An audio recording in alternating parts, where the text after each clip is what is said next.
Well, this is one of the more dramatic stories. We've moved from, although in these last 2 or 3 weeks we've had some fairly dramatic stories from Scripture, the flood story, of course, and that covenant, and so we move now into the New Testament, or Christian Scriptures, as we call them, and we're moving into a vignette of Jesus' ministry in that New Testament.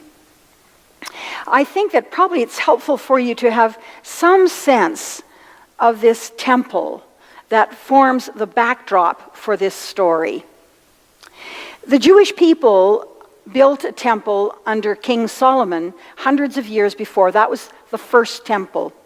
Solomon built an incredibly magnificent temple, and the cedars of Lebanon, and brought different gold from different parts of the world and built a magnificent temple in Jerusalem.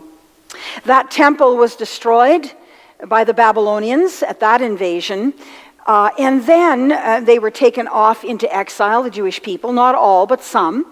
And then in Ezra and Nehemiah, 2 other Old Testament books, if you read there, the coming back, Cyrus the Persian allowed the Jewish people to come back, and they rebuilt the second temple. And it wasn't quite as opulent as the first one, but it certainly was there in Jerusalem. And it was the center of the worship for Jewish people, the center.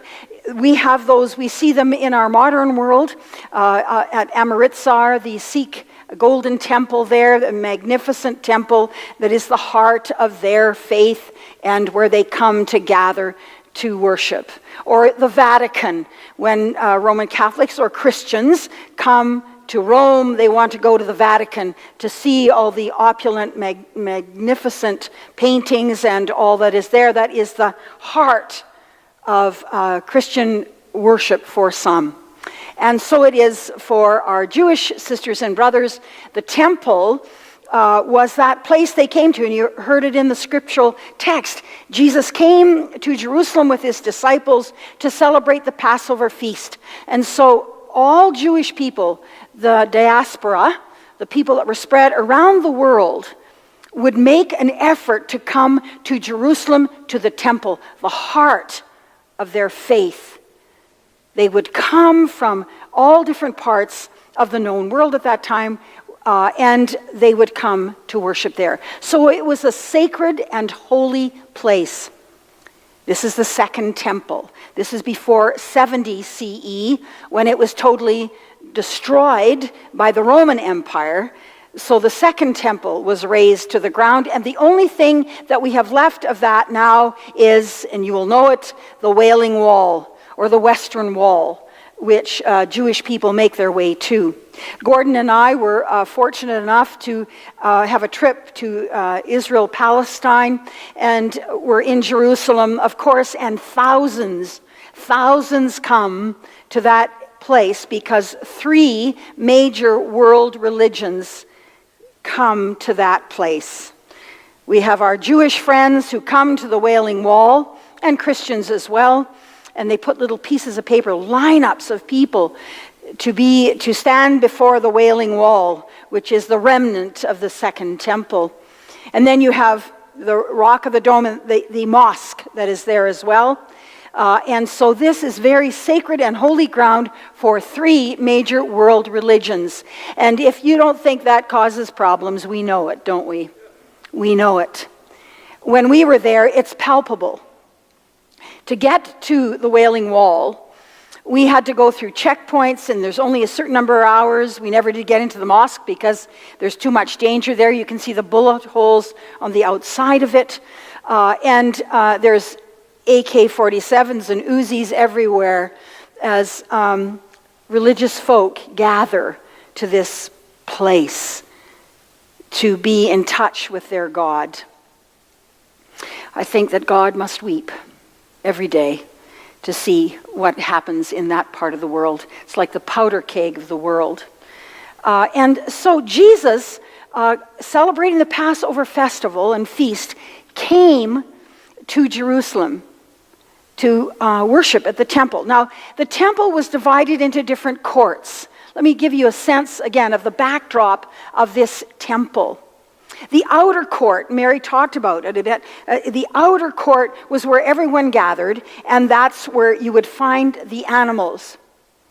And the reason the animals were there is because the Jewish faith practiced blood sacrifice.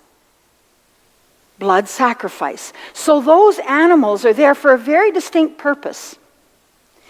That they are a dove or a pigeon or a cow or a sheep that are perfect animals that would be purchased by people who came to the temple. And then they would, and this is really actually not so much about having animals in the outer courtyard. That wasn't so much the problem. The problem was that the money changers often took advantage of the people. The diaspora, the Jewish people who came from all parts of the world, they'd bring their coinage from wherever they came from, and it had to be changed into the temple coin, so that that person could take that temple coin, give it to the priest who would do the ritual slaughter of the animal and splash blood against the altar.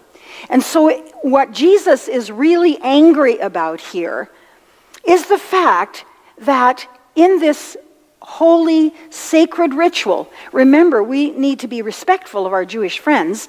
This was in the Second Temple era, Second Temple Judaism. What Jesus was angry about was the fact that the money changers were often fleecing the people, changing the coin incorrectly, perhaps keeping a few shekels for themselves. And Jesus could see the injustice of that the very sacred ritual that the Jewish people were coming there to be engaged in was being corrupted. So then from this outer courtyard, when all this purchasing of these animals was going on, then you'd go into the next courtyard, which is where pure Jewish males could go. There was another courtyard off to the side for females.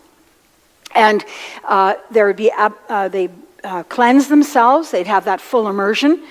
Jewish people were very much into ritual cleansing. They wanted to be pure and clean when they went into this sacred and holy ground in this next court. And there would be not typical worship like this where we sit generally quietly in our pews and listen raptly to the priest. Yes, that would be, yes. Sometimes that just doesn't work, does it, the things that I say? At any rate,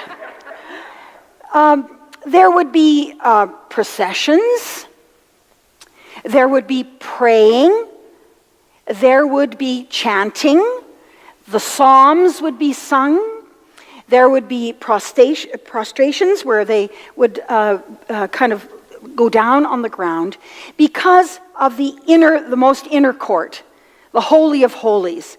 That court was the high priest was the only person who could enter that once a year. The rest stayed out in this outer court. And this is the prayer, the Shema. You've maybe not heard of it, or perhaps you have, the Shema. Shema means hear. And this is a prayer that Jesus would have prayed entering the temple.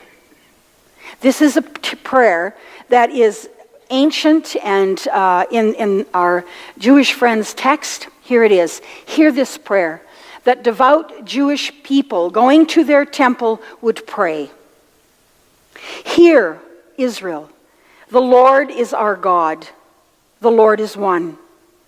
Blessed be the name of his glorious kingdom forever and ever. And you shall love the Lord your God with all your heart and with all your soul and with all your might.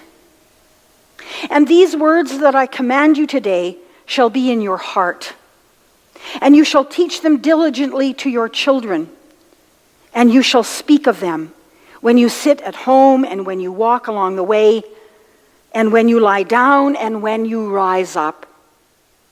And you shall bind them as a sign on your hand, and they shall be for frontlets between your eyes, and you shall write them on the doorposts of your house and on your gates.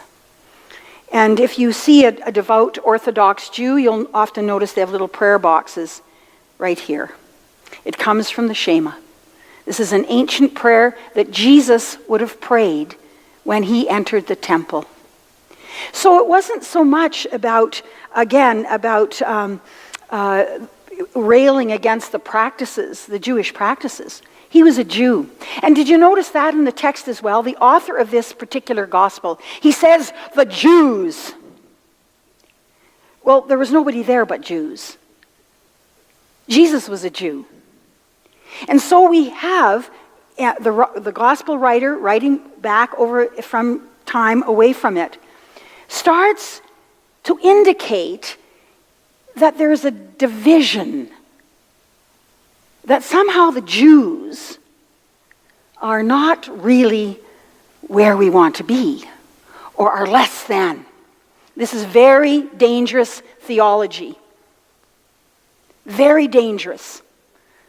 Because it leads to the kinds of things we see in the world today against our Jewish sisters and brothers, who are the beloved people of God, even as we are. So when those kind of, the Jews were doing this and the Jews were doing that, they were all Jews together. And certainly there were divisions within the Jewish group and people. But to speak in this way, and so Christians have picked up on this. Christians have picked up on this and have cast Jews in not always a flattering light. We must be very careful indeed, because they are our sisters and brothers in faith. And so when we talk about the Jews, as it does in the text, Jesus was a Jew who was praying this beautiful prayer, the Shema. And so when Jesus got angry, it was, for me, at least it speaks to me, about injustice. Absolutely about injustice. That those who were there as money changers were preying, not all, but some were preying on those who were coming to be devout in their faithfulness and to worship their God. And that's a big part of who Jesus was. We often kind of set that aside. I so appreciated Lorraine's prayer because she spoke about justice, because Jesus spoke about justice. He healed and he did all manner of wondrous things and pointed the way to God. But he was a man of justice. And we sometimes want to avoid that because, you know what? That makes it hard for us. It's easier to be pious than just. Easier to be pious than just. As long as I take care of my own soul and I'm right with God, all's well with the world. But Jesus knew that in addition to being faithful and devoted Christians, as we eventually became known as, but to be devoted and faithful Jews, as he was, we must always challenge the injustices in the world. So if Jesus were standing right here beside me, that wonderful Jewish sage and wisdom teacher, what would he say to us about our world today? About this thing called injustice that is a part of our world today. Well, I wanted to find out some things about our world, so I want to share them with you. I'd like to share them with you. Did you know that probably 60 to 80% of the world population lives on less than $10 a day? Did you know that a quarter of all humanity is without electricity? That works out to about 1.6 billion people. Did you know that more than 750 million people lack adequate, clean drinking water? Did you know that 22,000 children will die today on this planet? 22,000 children will die from malnutrition, from dysentery, from all the things that we who live in our part of the world are not really a part of our world, because we've got clean drinking water. 22,000 children will die. Did you know that it would take about $60 billion annually to end extreme poverty in the world? And that's less than a quarter of the income of the top 100 richest billionaires in this world. $60 billion. We just spent that on the Olympics. If we were committed to eradicating poverty in this world, we could do it in a year. We could do it in a year. You don't think that chuffs Jesus just a wee bit? That 22,000 of his beloved children die in 24 hours? That's significant. That's significant. And so, let me tell you about the richest man in the world is Bill Gates. He's worth $81.4 billion. $81.4 billion. I can't compute that because I have $489.33 in my checking account.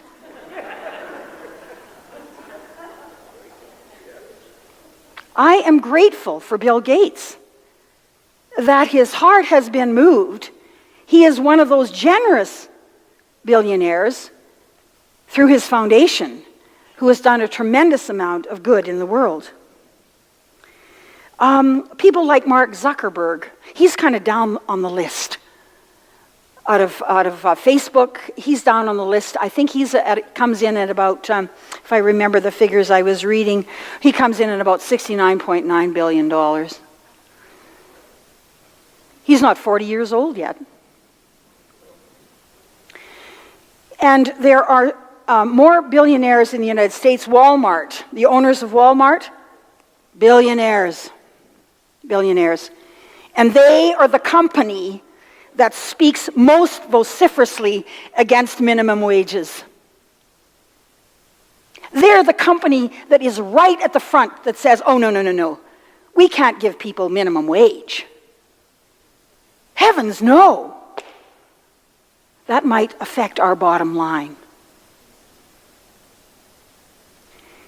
So that's what Jesus was angry about. And it just sparked off of him because he cared about everyone. Because he cared about everyone. And you know what? We're called to do the same. And yes, that's not always easy. And, sifting through what's just and unjust. But the thing is, we're not allowed to run away. Sometimes we can get so pious and run away and be concerned about our own soul. And I'm not saying that isn't important. Of course it is. But we better be out there, as Jesus was, making a difference in the world and trying to find a way that 22,000 children don't die today. That's our calling. And that's what Jesus was passionate about. Let's never forget that. Amen.